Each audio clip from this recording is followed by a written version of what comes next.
आज तक digital breaking में इस वक्त की बड़ी खबर। एविएशन सेक्टर में अब तक की सबसे बड़ी डील। इंडिगो ने किया एक साथ 500 प्लेन का ऑर्डर। किसी भी भारतीय कंपनी द्वारा ये अब तक का सबसे बड़ा ऑर्डर है। India's Akasa mega deal. Akasa जो है उसकी तरफ से अब एक जबरदस्त डील सामने आ रही है जिसमें 150 बोइंग जेट्स की बात की जा रही है। सबको अभी लीड कर रही है। क्या लग रहा है कौन सी कंट्री आ गया, पाकिस्तान, बांग्लादेश या फिर हिंदुस्तान? भाई इंडिया का कोई मुकाबला नहीं है। हम इस टाइम इंडिया के पाँव के बराबर भी नहीं है। आईटी इंडस्ट्री की बात की जाए तो इंडिया इस टाइम लीड कर रही है। कर रहे हैं वहां लोग, बम मार रहे हैं मस्जिदों में, कलाशनिकोवें चल रही हैं मस्जिदों और कहते हैं जी खुदा का घर है। तो जाओ तो उसको भाई वजह ही है, पता ही नहीं ना। मौलवी आके मौलवी खुद नहीं पता उसको कौन बोल। जो सबसे नालायक तबका होता है उसको। বন্ধুরা, ভারত একবার বড় ধামাকা করতে চলেছে, যেটিকে দেখে পাকিস্তানিরা শুধু হা করে দেখতেই থাকলো। কেননা বন্ধুরা, ভারত আরো একবার গোটা বিশ্বকে চমকে দিয়েছে, যেখানে ভারত একসাথে ইন্ডিয়া গোর জন্য 5টি প্লেন, এয়ার ইন্ডিয়ার জন্য 470টি প্লেনকে কিনেছে। যেখানে ভারতের আরো একটি এয়ারলাইন 150টির সংখ্যায় প্লেনকে কিনতে চলেছে, যেটি হচ্ছে আকাশ এয়ারলাইন্স, যেটি নতুন বছরে এই ডিলটিকে কমপ্লিট করা হবে। এত বড় ডিলটিকে দেখে পাকিস্তানের চোখ তো ছানা বড়া হয়ে গেছে। পাকিস্তানে 1 থেকে 2 বিলিয়ন ডলারের জন্য যেখানে এক দেশ থেকে অন্য দেশের কাছে ভিক্ষা করে বা হাত পাতে, সেখানে ভারত 50 বিলিয়ন ডলার থেকে 100 বিলিয়ন ডলারকে ভারত একের পর এক ডিল করেই চলেছে। দেখে নিন পুরো ভিডিও ক্লিপটা, তাহলে সবকিছু আপনারা বুঝতে পারবেন। कुछ महीने पहले एक मेगा डील सामने आई थी एयर इंडिया इंडिगो की, और उसके ऊपर फिर बहुत बात की गई 500 प्लेन्स की खरीदारी, और उसमें दुनिया के कई कंट्रीज को फायदा हुआ, जिसमें हमने देखा कि यूके के प्राइम मिनिस्टर से लेकर अमेरिका के प्रेसिडेंट सब ने इंडिया का शुक्रिया अदा किया, थैंक यू बोला था और कहा था कि जनाब इतना बड़ा ऑर्डर जो है वो ये एक मेगा डील इससे पहले देखने को नहीं मिली। लेकिन अब हम बात कर रहे हैं एक और डील की, और India's Akasa mega deal. Akasa जो है उसकी तरफ से अब एक जबरदस्त डील सामने आ रही है जिसमें 150 बोइंग जेट्स की बात की जा रही है। तो देखिए, अकासा एयर जो है उसको अगर आप देखें तो ऐसा भी एक वक्त था कि जिस वक्त वो बहुत नीचे जा रही थी, लेकिन फिर उसने अपने आप को उठाया और इस वक्त वो वहां पर पहुंच चुकी है कि जहां पर इंडिया की अकासा अब 150 बोइंग जेट्स की मेगा डील कर रही है। तो पहले 500 प्लेन्स, अब 150 जो है वो ये बात की जा रही है। ये सिर्फ ऐसा ही नहीं है कि इंडिया में ये वाली मेगा डील्स हो रही हैं या अकासा ने ये एक डील की है और अब इतने प्लेन्स जो हैं उसकी खरीदारी हो रही है। बात पता क्या है? बात ये है इसके अंदर कि इससे ये पता चलता है, ये इंडिकेशन है कि इंडिया का टूरिज्म कितना फ्लरिश कर रहा है, इंडिया का टूरिज्म कितना स्पीडीली ग्रो कर रहा है, और बहुत इस वक्त हाइट पे है टूरिज्म वहां पर। और सिर्फ यही नहीं, बल्कि जो बिजनेस है इंडिया का वो कितना ग्रो कर रहा है।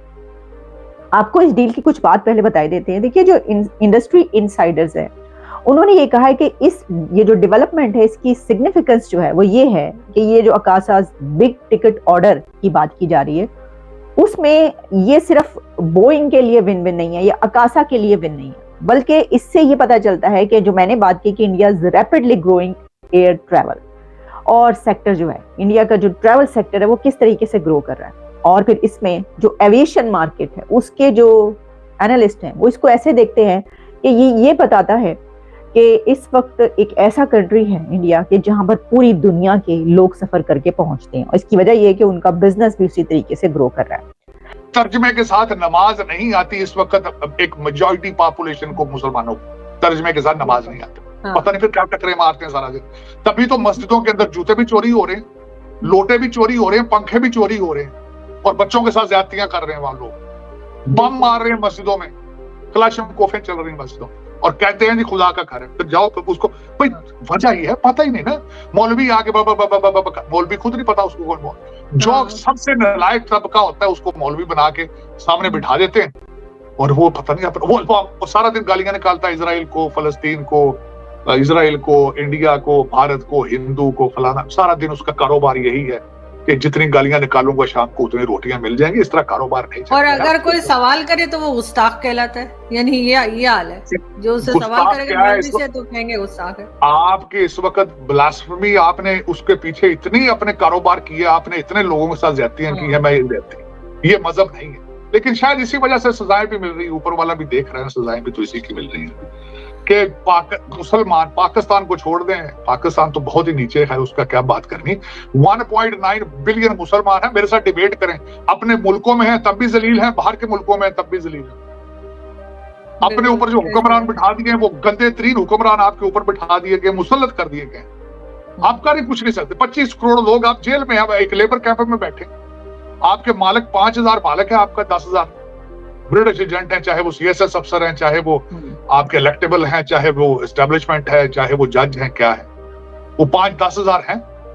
उनके सारे खर्चे डॉलरों और पाउंडों में हैं। आप सारी मजदूरी कर करके 25 करोड़ लोग उनके खर्चे पूरे कर, ये आपकी सारी डेफिनेशन पता है आपको। मैं कोई नई बात नहीं कर रहा आरजू, हर बंदे को पता है पाकिस्तान में हमारे साथ क्या हो रहा है, हर बंदे को पता है।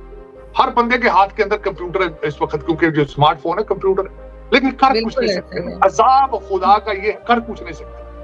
पता है कि हमें मार कौन रहा है, लूट कौन रहा है, ये अजाब है खुदा का। देखे नहीं, कर कुछ नहीं सकते, जान नहीं छुड़ा सकते। सुधर भी नहीं रहे ना सर, सुधर भी तो नहीं रहे। देखे ना कि वो लश्कर जंगी और किसको कह रहे इलेक्शन में जाने दिया। हमें इतनी पावर है कि हम उनसे लड़ सकते हैं? हमें पावर है लेकिन जुर्रत नहीं है। बिल्कुल सही कह रहे हैं। हमारे पास जो गौरी मजाइल है, खालद टैंक है, बहुत सारे मजाइल है। आए रोज़ आप देखते हैं अखबारों में जी हमने दफा के ऊपर $2 अरब लगा दिए, हमने दफा के ऊपर। वो दफा किस लिए भाई, आप ये सोचें किस चीज़ का डिफेंस है। आप कैसे कब डिफेंस करेंगे? आपका एक त्यारा पकड़ते हैं अभिनंदन को, वो बाइज्जत उसको वापस भेज देते हैं। वो तो उनकी पावर थी ना। डाउट कि मोदी जो है इंडिया को बहुत आगे लेके जा रहा है। मकबूजा कश्मीर में भी उसने ऐसे ऐसे काम किए हैं जो हमारी नज़र में नेगेटिव है, लेकिन उनके लोगों के लिए पॉजिटिव हैं। उनका फिजिकली हैं और फिजिकल प्रैक्टिकल वो दिखा भी रहा है, सोशल मीडिया भी दिखा रहा है कि इसमें बहुत सी चीज़ें इम्प्रूवमेंट की तरफ है। फायदा होगा, इसमें कोई शक नहीं, लेकिन उसको मसावी हकूक देने चाहिए मुसलमानों को भी। अब जो एक नई वो मुस्लिम कोशिश कर रहा है, वो जब इक़दाम ऐसे कर रहा है कि मुस्लिम मिनॉरिटी में आ जाए कश्मीर में और बाकी जो है वो उसमें आ जाए, ये गलत बात है। हैप्पी न्यू ईयर नहीं मनाना चाहिए। अच्छा। किस वजह से मनाना चाहिए ये भी तो पता चले ना, क्या चीज़ है। हम है ही गुलामी में। अच्छा। हम है ही उस चीज़ में, ज़ाती किस चीज़ की हमारी, किस चीज़ की हम ज़ाती बनाना चाह रहे हैं। कश्मीर लाल चौक से वीडियो वायरल हो रही है, इंडिया के जम्मू एंड कश्मीर में कश्मीरी जश्न मना रहे। सारी रात वहाँ पर न्यू ईयर की आतिशबाजी होती रही है, खुशियाँ मनाते रहे। वो कहते हैं कि आपको ये कश्मीर चाहिए जो कि आपसे कहीं ज्यादा प्रोस्पेरिस है, कहीं ज्यादा खुशहाल है। जिस चीज़ से हमने आज़ादी न्यू ईयर मनानी थी मैडम, उसमें तो हम खुद मुब्तला हैं।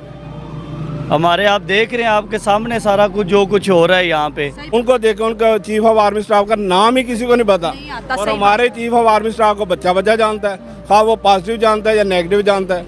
ये पता नहीं किस तरह का माहौल बना हुआ हमारे मुल्क में। सही बात है, इतनी आवाम है।